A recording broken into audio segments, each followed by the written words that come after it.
ভোলার বাস ধর্মঘটের খবর জানাচ্ছেন স্টাফ করেসপন্ডেন্ট আফজাল হোসেন।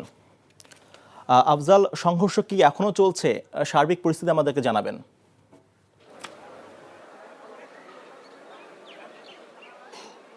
হ্যাঁ সাগর, আমি এই মুহূর্তে যে জায়গাটিতে দাঁড়িয়ে রয়েছে এটা ভোলার বীরশ্রেষ্ঠ মোস্তফা কামাল বাস টার্মিনাল। এখান থেকেই ভোলার অভ্যন্তরীণ সকল রুটে বাস চলাচল করে। তবে গতকালকের এই জায়গাটিতে আমি যেখানে দাঁড়িয়ে রয়েছি, এখানে সিএনজি রাখার ঘটনাকে কেন্দ্র করে বাস শ্রমিক এবং সিএনজি চালকদের মধ্যে দফায় দফায় সংঘর্ষ হয়েছে। তারই রেশ ধরে আজকে সকালেও কয়েক দফা সংঘর্ষ হয়েছে।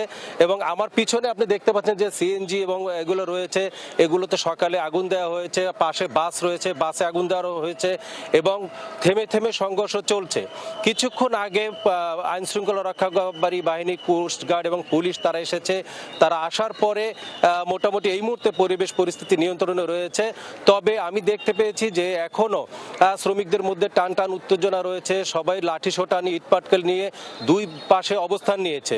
তো যে কোনো মুহূর্তে আরো বড় ধরনের ঘটনা ঘটতে পারে।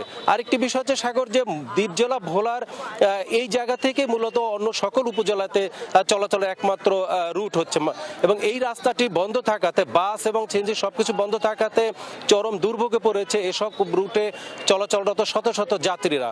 আমি সকাল থেকে দেখেছি তারা নিষিদ্ধ যে যানবাহন রয়েছে, অটো এবং নসিমন এবং অন্যান্য যে যানবাহন, সেই যানবাহনে তারা ঝুঁকিপূর্ণ অবস্থায় তারা তাদের গন্তব্যে পৌঁছাচ্ছে।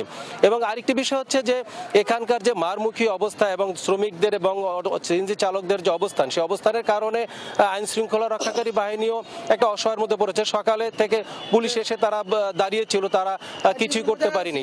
এবং যে সিএনজি এবং যে আগুন দিয়েছে মাহেন্দ্রতে, সেগুলো আগুন দেওয়ার পরে পুরো উত্তেজনা আরো বেড়েছে। তো এই ছিল সর্বশেষ পরিস্থিতি সাগর। ভোলা থেকে জানছিলাম বাস ধর্মঘটের খবর।